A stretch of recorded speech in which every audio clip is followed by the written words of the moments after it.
بسم اللہ الرحمن الرحیم اللہم صلی علی سیدنا محمد وعلی آل سیدنا محمد واصحاب سیدنا محمد وبارک وسلم علیہ۔ ناظرین، پھر ایک عنوان کے ساتھ آپ کے سامنے حاضر ہوں۔ آج کا عنوان نبی علیہ السلام کی جو سنت ہے نکاح، اس کے تعلق سے ہے کہ آج ہم دیکھتے ہیں لوگ اپنے من سے، یعنی غیر مسلموں کو چھوڑ دیں، مسلمز بھی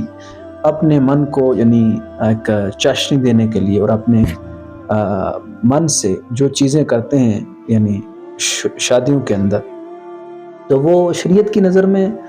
تو معیوب ہیں، لیکن یاد رکھیں کچھ یعنی دنیا کیا کرتی ہے، دنیا کس طرح کرتی ہے، اس سے یعنی بالا طاق ہو کر، اسے بالا طاق رکھ کر آپ یہ سمجھ لیں جو میں آپ کے سامنے ترمذی شریف کی حدیث گوش گزار کرنے جا رہا ہوں، 1089 حدیث نمبر۔ صحت کے اعتبار سے کیا ہے اس پر کوئی کلام نہیں، لیکن حدیث پاک کے اندر حضرت عائشہ فرماتی ہیں، عن عائشہ رضی اللہ عنہا قالت قال رسول اللہ صلی اللہ علیہ وسلم اعلنوا هذا النکاح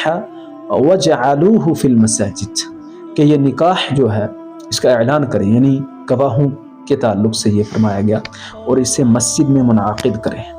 دنیا کیا کرتی ہے، دنیا کیا کہتی ہے، ہم رسول اللہ کے غلام ہیں، الحمدللہ ہم رسول اللہ کے غلام ہیں اور اہل السنہ ہیں بحمد اللہ تعالی۔ ہمیں چاہیے کہ ہم اپنے نکاحوں کی جو تقریب ہے اسے مساجد کے اندر کوشش کریں کہ منعقد کریں، اور ولیمہ اور یہ دیگر چیزیں بھی نبی علیہ السلام کے طریقے پر کریں، تاکہ میرے آقا صلی اللہ علیہ وسلم اپنی قبر اطہر کے اندر، انور کے اندر ٹھنڈک محسوس کریں۔ والسلام علیکم ورحمۃ اللہ وبرکاتہ۔